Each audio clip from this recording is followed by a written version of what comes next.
Hello, I'm Andrew Main, and welcome to the OpenAI Podcast.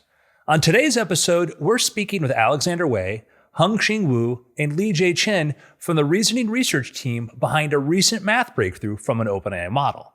They'll tell us the story behind the discovery and what stood out to them about the reaction. Everyone had a hard time sleeping because it's so exciting. Yeah. Okay, this model is something that's really amazing. I mean, this is something that can be published in the best journal of math. Maybe this is the 1 in 100 times where it's too good to be true, but it's actually true. Lijie, tell me what you work on. I work on reasoning with Alex. Okay. How did you find your way into reasoning? Last summer, Alex had this breakthrough in IOI and IMO.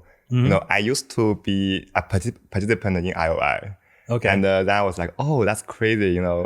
Model can already win medals, gold medals. At that time, I was a assistant professor at UC Berkeley. But then I'm thinking like maybe I should try to rethink my career. And it seems like making the model smarter will maybe have some bigger impact on the world. And then I just kind of had a conversation with Alex like back in last October.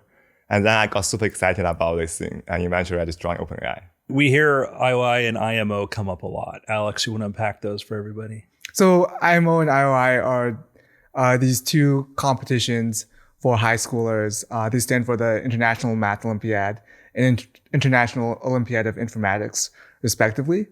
And these are just devilishly hard math problems. You get 2 sessions for each of these exams that are like 4.5 to 5 hours, and you just have to do 3 problems. And so for a long time, these were sort of an implicit like grand challenge in AI. Like, when would we be able to get models that could perform as well as the best humans on these exams? That was a pretty interesting starting point, I think, for measuring the success of the model. And we're here to talk about how far things have gone since then, which is pretty incredible. But how did you find your way into reasoning? So I did my PhD in ML. And towards the end of my PhD, I got excited about this idea of spending more compute at inference time to solve harder and harder reasoning problems. At the time, I was playing with GPT 3.5 Turbo in the API, and I didn't really get any interesting results. But there was this team at OpenAI that seemed to be doing something pretty similar, and so I got super excited about it, and was lucky enough to be able to join. So probably the simplest way to describe that is like letting it inference time is basically letting the model think longer about it. Yes, that's right. So basically, before this era of test time compute, models sort of answered immediately without, like right off the cuff, without thinking. And what inference time compute, test time compute does is you now give them all a chance to think and improve its answer and like try different things before having to finally output something. That obviously just helps make the model smarter, lets them do things that they wouldn't otherwise be able to do instantly. When you started to work on reasoning, did you have an idea of where you wanted to see this go? Like what your expectations were? Were you looking at it purely from, hey, this is very cool from an academic point of view, or did you have some sort of other vision? I think for me, the draw of reasoning when I first got excited about it was that this was something that, models just obviously can't do right now. So this was like end of 2023, start of 2024. Models were, struggling with grade school math problems. And so at that time, it was just like, can we just get these models to do something reasonable on math at all, let alone like have them be like, much, much better than I am at it. I remember when my first day at OpenAI, Noam Brown asked me, when I thought models would get IMO gold. That was just a benchmark we talked about. I think at the time, a lot of people, even within research, thought that IMO gold was out of reach this year, but maybe like 2026. I felt like, I had an idea that, if we just like pushed for it, maybe I thought we could do it by April. It took until June to get a really good model. But then IMO rolled around and, we were able to get gold. And I think zooming out, I think this happened a lot faster than I expected. And it's I mean, it's crazy to me that, progress since then has kept up at this same sort of blistering pace. Like it was just 10 months ago, but it feels like the IMO level of problem feels like far in like the rearview mirror of AI today. Oh, Nom Brown asked me the same question. I mean, not about IMO goal, but about whether the model can solve P versus NP. Mm-hmm. I think P versus NP might be something quite hard because I think the reason is that I think for solving P versus NP, you would need to build a new theory. Maybe you have to write many books of new ideas to get there. So currently, it seems we are still far from that. But, maybe who knows what will happen in the future. So, yeah. Hongxun, what do you work on? I was working on theoretical computer science. I was collaborating a lot with Lijie in my PhD. I was at Berkeley. And I remember when O1 came out, I was talking to my advisor saying, there's no barrier in model solving math problems anymore. I think he just smiles and maybe he knew that he was gonna lose a student. Oh, wow. So let's talk a bit about that because it's an interesting point because as you said, it went from the model would just have a moment to try to figure out the answer. Then all of a sudden you've given it the ability to spend longer and to think about it, reasoning. And the results have come pretty quickly and I think surprising a lot of people. You had a model that was able to basically disprove one of the Erdős conjectures. Could you explain that just a little bit? Yeah, so our models last week, they were able to produce a proof of a disproof rather of the unit distance conjecture due to Erdős. And this was an 80-year-old open problem in the field of combinatorial geometry, where basically the question concerns if you have endpoints, let's say on a piece of paper, how many of them can be 1 inch apart exactly? And how many pairs can be 1 inch apart exactly? And how does this number grow asymptotically with the number of points on the piece of paper? This wasn't a trivial problem. When Erdős put this together, the idea was to say that it could, I think ideally it had to be only done on a plane or something like this, but there was, the idea that maybe there was no better way. And this has been out there because it's a very interesting problem. And the fact that a model solved this is pretty profound. And also this model was a general purpose model, correct? Yes, that's right. So Erdős's original conjecture was essentially that, the optimal solution to having as many distance 1 points on the plane was to arrange them in a square grid. Mm-hmm. And what the model proved was that the squared grid was not actually close to optimal at all, and that you can do much better with a different construction using a lot of high-powered number theory. Hongxun, how did you choose these problems? I guess we didn't really choose the problem. What happened was we want to test the upper bound of our model's capability. Mm-hmm. So we just use a selected subset of Erdős problems and to test the capability of the model. I would love to know who is the one that hit enter and asked the model the question. I guess both of us, I and Hongxun. You guys at the same time, pressed. Yeah, maybe. I think what happened was actually we were testing two different internal models, and we both saw some correct solutions. Mm-hmm. It was really, really exciting for us. How did you know that it worked? Of course, you first ask the model to check it. Okay. But of course, models sometimes they are not reliable. So I got it. It's good. Don't worry about it. Yeah. So then we just after we checked it with the model, it seems plausible. Then we just ask a bunch of although our mathematics friends in the company, Matab and Mark Selke. Mm-hmm. And at first they were like, "Oh, there's no way this can be true. It's just a major open problem." And but after just they think about it for a day, they couldn't figure out any mistake. Then they become more convinced. Then eventually they're like, actually, this may be correct. Yeah. Then everyone had a hard time sleeping because it's so so exciting. Yeah. What was the conversation like when you started getting people saying that this was accurate? For me, I was not that surprised because I guess when Mathab first say, first what happened was Mathab say this is definitely wrong. Okay. But I actually knew that he probably just spent like 5 minutes, 10 minutes looking at it. So like in my heart, I don't really believe that.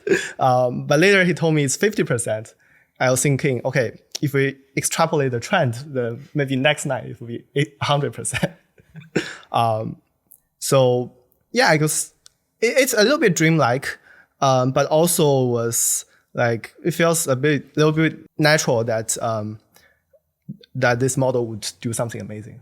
Later, it just become more and more real that this might actually be correct. This might actually be a big deal. The first time the model can publish something that would get into like top math journals. It's like we knew this day is gonna come, but never knew that it's gonna become reality so fast. It's like living a dream. I mean, this is something like can be published in like the best journal of math. It is way beyond like a, IMO level. So I would expect something to happen at some time, but at some point, but maybe not just this May. Yeah. One of the things I think that we've seen emphasized at OpenAI is that OpenAI doesn't try to train to specific benchmarks and stuff, that OpenAI tries to build really good general overall models. And I think sometimes people say like, well, we just try to build a generally smart model and we find these things a lot of way. And when it comes to reasoning, it's the same thing. Something that's really good reasoning overall, you find these capabilities. Does that ring true for you or? Yeah, I think for this model in particular, I think it's one that I think all of us have also just used like in lieu of the current model in Codex, and it works quite well as just a general purpose model. Having the capabilities to do this Erdős unit distance result, I think people will be able to do this at home in the near future. It's been exciting to see people react to this and pay attention to this. We went from just a very short period of time ago where people said models weren't good at math, and now models are doing this. What have been some of the more fun ththings you've seen online or reactions from people? Ever since we announced the results, my friends in TCS started to ask me to try it on their open problems, including my advisor gave me like 2-3 open problems to try on. I think the reaction was very positive. I think people really get a sense that the frontier of AI today can really come up with research output that I think many human mathematicians would be proud to achieve. And I think it's really great that we're able to communicate this, that this is the frontier of progress to the rest of the world. I've seen people make these like designs of trying to sketch out like the model's construction, and if you plot it on a grid, it's actually like this very pretty symmetric geometric design. Yeah, I guess we are thinking maybe try to make one of the design, put them in a frame and put them on a desk or something. Yeah. To celebrate this moment. Yeah, I think it's gonna be fun when we start seeing it, things like tiling problems and other stuff where we can actually just look at the artifacts will be neat. So we've been hearing more about Erdős problems lately, and some seemed like they weren't as challenging to solve as perhaps as people thought. They just needed some attention. Yet this one seems to be a little bit more complicated. Where would you rank this? Oh, yes. I think he proposed 1,000 questions or more, right? So Erdős problem is just a collection of all the problems he has asked. Some problems he has offered some money for solution. Some problems he just noted. And this problem he offered, I think $500, which is from last century. So, it was a little bit, yeah. And also this is one of the central question in this field of discrete geometry. And, and this has been, heavily discussed by mathematicians in many discrete geometry papers. And so it's kind of one of the questions people have thought about a lot and really want to see the answer. So I would say this is more like a major open problem in a concrete field of mathematics instead of some just many other Erdős questions, which may be just some, something Erdős ask after lunch or something. So how do you collect that $500? Did it disappear when he passed away? I think there's a special agency for that, No? but usually people just frame the check. Yeah. Yeah, so maybe we'll just frame the check in Sam's office. I don't know. How do you feel this proves that reasoning is effective? Well, I think the biggest proof is that if you look at the plot in the official blog, if you give model more time to think, the accuracy on its problem grows faster. Like if you give it a lot of time, you can get almost 50% correct. So more thinking, more correctness. I think that's really a proof of reasoning being effective. But Alex, go back to this. This isn't a math model. This is a model that can do a lot of many different things. Do you see a correlation between, as these get better at solving things like mathematics, that it works with other general problems? That's the hypothesis, at least, is that, this model was not trained specifically for math. And we just wanted to, we had this new model. How we came about this, we wanted to take it on a test drive, essentially. And so we evaluated it on some, very challenging math problems and to just see, what can it do? When you go through the proof and you look at what it came up with, were the things that surprised you, things that you would describe as creative? So for some context, the proof is well above my own mathematical pay grade. But just at a high level, my understanding was that, this idea of taking class field theory and applying it to problems in combinatorial geometry hadn't really been done before. Though there were though some people knew that there could be this bridge between these two fields. Being able to do that and execute it requires, first of all, to make the connection requires quite a bit of insight and creativity, and then to execute the proof is also a very delicate, careful affair that very few people would be able to do. I think the most surprising thing for me is you tell model to do something, and you went to have a lunch, and when you come back, you see that it actually does much better than you thought. And at that moment, you feel like, okay, this model is something that's really amazing. So going back to GPT 3.5 Turbo and working with that and looking at a model that was doing automatically instant sort of inference and figuring these things out, to now a model that's able to do incredible mathematical proofs, is it using tools? Is it using Lean? Is it using some other things like that? Or is this doing purely inside the model? For this particular case, the model basically is like Codex. It can code, it can look at the website and find information. Yeah, so it's basically a general ChatGPT setup. Okay. ChatGPT can also write Python and execute them. But I don't think the model write any Lean. Yeah. I think Lijie has a story about the Cambridge dictionary. Oh, okay. The first thing the model do when it gets to the website is to check what unit means in the Cambridge dictionary. It's a little bit ridiculous, yeah. So it looked up the word unit? Yeah, it wants to make sure it has the absolute correct understanding of what is unit. Have you seen it do other things like that where you're seeing it's trying to ground itself to make sure it understands the question? I think definitely a lot of time in the model answer, it will actually explain the definition again. Yeah. To show that it actually grounded the definitions. As people who are very knowledgeable about computer science, people who know a lot about mathematics, is it intimidating to all of us and see this happen? I think it should not be intimidating. I think it should be empowering instead. Okay. After the proof actually come out, mathematician has first improved the bound it proved. And second, they use the intuition, the motivation of the construction to knock down other open problems as well. So I think the trend is going to continue. Model can make good breakthrough on some very hard questions we don't know how to solve. But then how to digest that idea, how to use that method for other good things, I think humans still has a role in this. So what do you think the role of somebody working in mathematics is going to be 5 years from now? I think there will be a lot of AI and human collaboration. Yeah, because AI and now, AI, they know a lot, right? They can connect distant ideas, but human can also think for longer. Currently, it seems AI cannot build a new theory for math, for example. But I guess human, once they have the help of AI, they can just grab all the ideas from distinct field of math I think they can empower human way more. Yeah. Do you see this working into other fields? Or are we going to see discoveries in physics?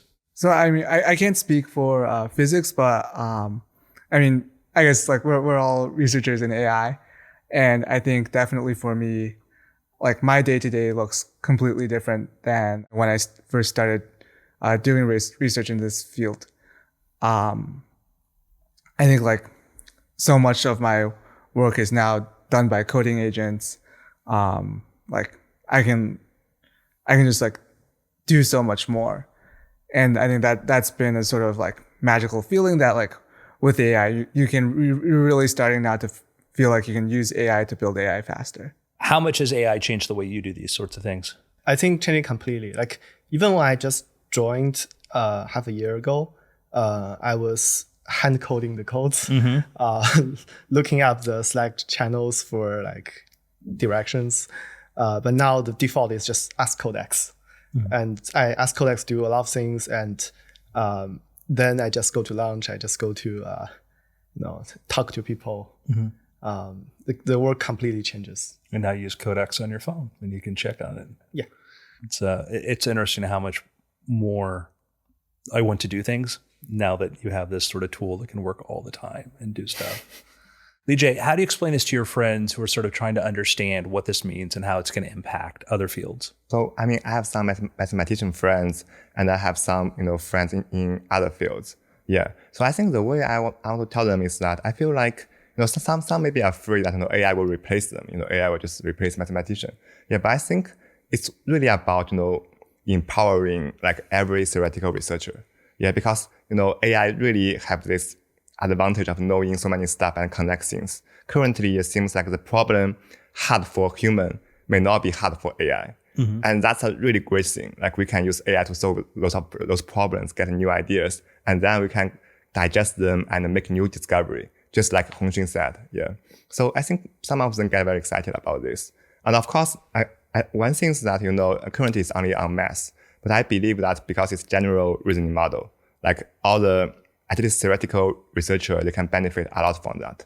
Like, I think the dream world will be like everyone have some access to the top level reasoning ability. So all the researcher can use them to discover whatever they want to discover. And then basically OpenAI will accelerate science like a lot, like because you are empowering every scientist to accelerate the science worldwide. I think that's our mission.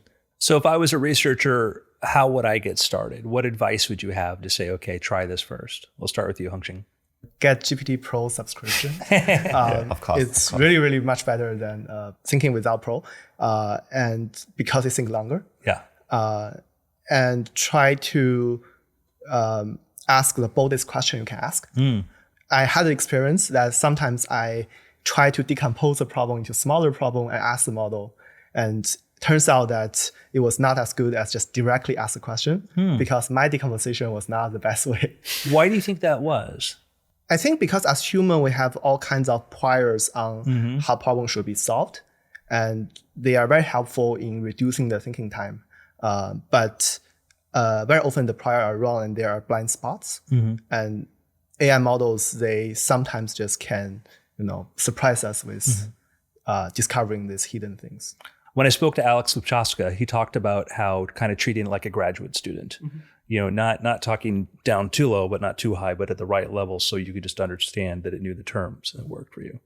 Alex, how about for you? What advice would you give somebody who's a researcher who wants to try to figure out how to be more effective with this? Yeah, I think a lot of it is actually I think these days learning to trust the model and like figuring out how far you can go in trusting the model, and also learning what's beyond what the model can do. Because if you don't have a sense of that, you don't maximally use the full capabilities of the model. I think Lijie has taught me a lot about how to use these tools better. I feel like I'm like sort of a dinosaur in some respects in terms of adoption. Because I think I started working at OpenAI well before these tools existed. And so I think I have a lot of old bad habits where I don't trust the models enough. I still think it's like the models of 6 months ago or something. That's an interesting paradigm. Okay. So Lijie, what advice would you give? I have this method of, every time you double your trust on a model, and see when it fails.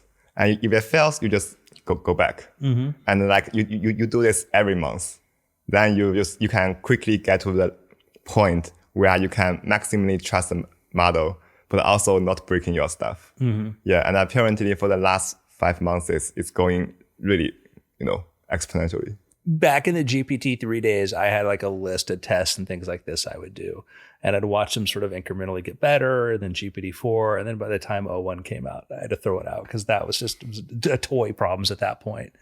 And I feel like I have to continuously sort of adjust and kind of keep trying bigger and more complicated things to do that with. Do you think that for somebody who's in mathematics or in a related field right now, who's feeling a little bit concerned by this, do you think that they should be taking a more optimistic approach? I think it's legit to feel concerned, especially when the field is a lot of the field is problem solving oriented, because models are gonna be really good at problem solving, but mathematics is really, really much more than problem solving. It's more about understanding the structure and building new theories, like Lijie said. And I think we should try to figure out how to better use the model to help us in solving the problems that we met, and then try to accelerate the speed that we build new theory and come up with new understandings.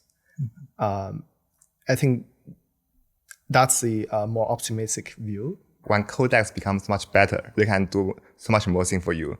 You would expect you will work less because codex is good, but somehow you actually work more because that's way more things you can do. So I actually hope this can happen for math as well. Like the model becomes so good, I must imagine have 10 ideas. You can ask 10 models to try them and see like one of them succeed. And they don't have to do tedious calculation by themselves, right? So like I would imagine like maybe, what happened with coding can happen to mathematician. Yeah. It's interesting too, because when we talk about the Erdős problems, Paul Erdős was a very interesting person who found a lot of things curious and said, oh, this is neat. And we have this category of problems he put together, but there's not a lot of rhyme or reason to them. They were just things that he found curious or worked with other people on. And I think that's kind of a big thing that's neat about science in general, is often we think that there are these real specific hierarchies, but literally it can just be things we're curious about. That being said, how long before there are no more unsolved Erdős problems? Some of them are very, very hard. Yeah. Yeah. So yeah, I don't know. Do you foresee us, maybe Alex, needing to come up with a new category of problems? I think probably like the hardest problems on that list, I think that list includes like the Collat's conjecture. Like these are problems that feel like very, very far out of reach of like the mathematical technology of today, even though many of them are like quite simple to state. So we'll still have some more things to work on and continuously move things through. That's good to know. It's exciting though too to think about what happens when you do start applying this to other areas in physics and astronomy, and start looking at data sets and stuff, and what kind of discoveries are going to be in store. Do you have any particular area that you're hoping to see? Oh, I hope it just solve P plus NP. Okay. How about you, Alex?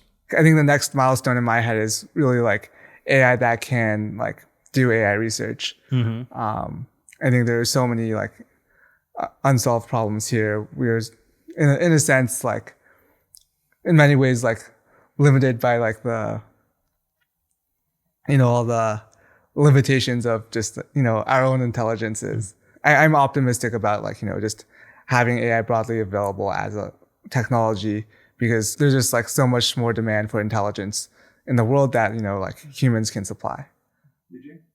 Oh, I wanted to say P was then P2, but Hongxun said it. Yeah. So I guess beyond that, like one concrete thing I'm very interested in is like, currently it seems AI is trying to combine ideas from different fields. And of course, in a very novel and, sophisticated way. But like, can AI actually generate completely new ideas from scratch? I mean, that's something like we haven't really seen concretely in AI.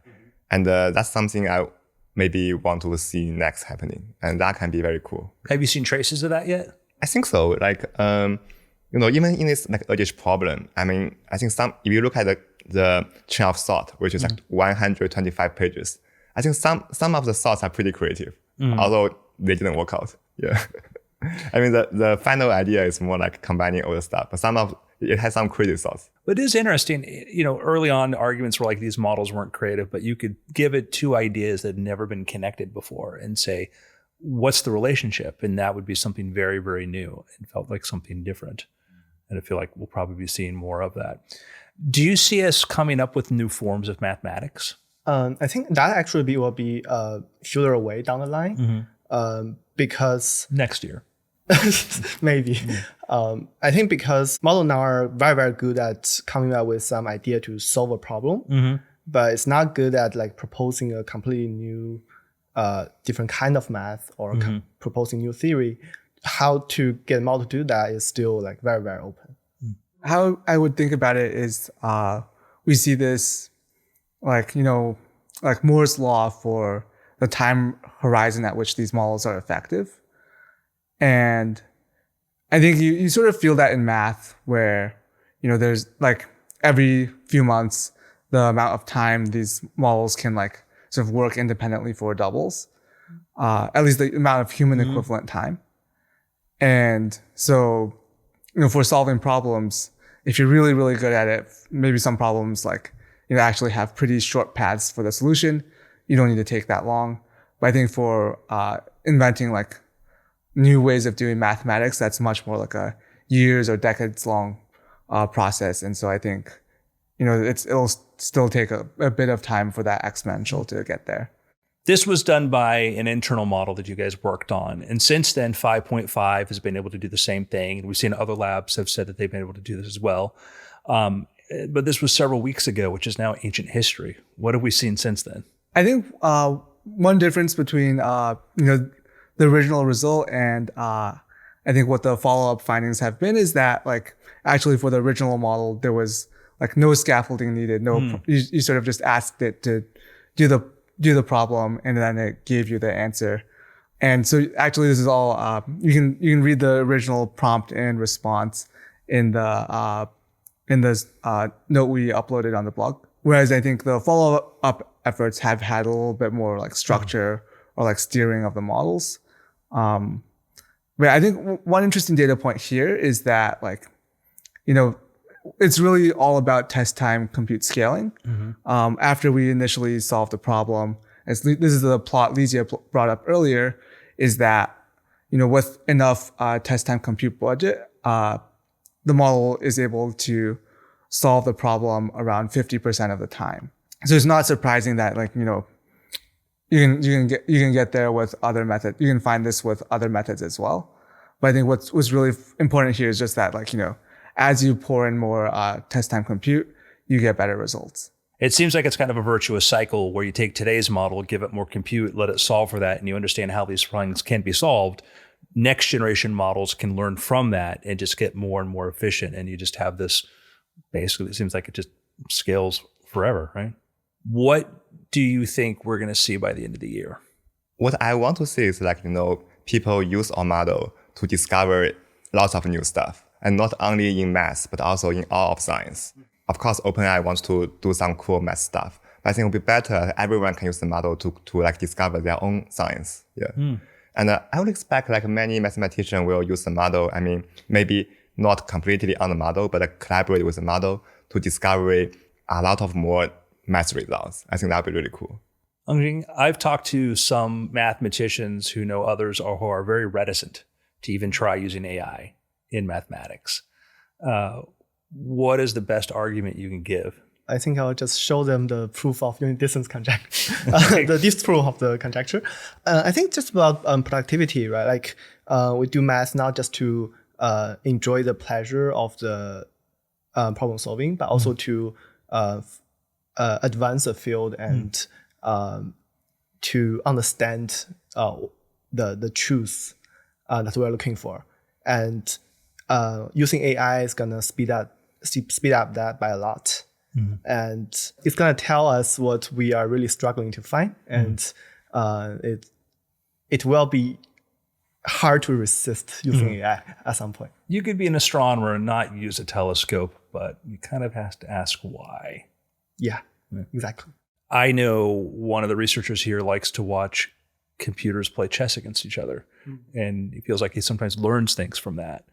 Do you think that we'll learn to be better mathematicians or researchers or scientists or just thinkers in general by watching the solutions the models come up with? Looking at the 125 pages of thinking, it's probably not very helpful for a mathematician. But just by looking at the answer, you actually do learn some idea that was not there before, that you didn't know before. And that inspires later mathematical works that knock down other problems.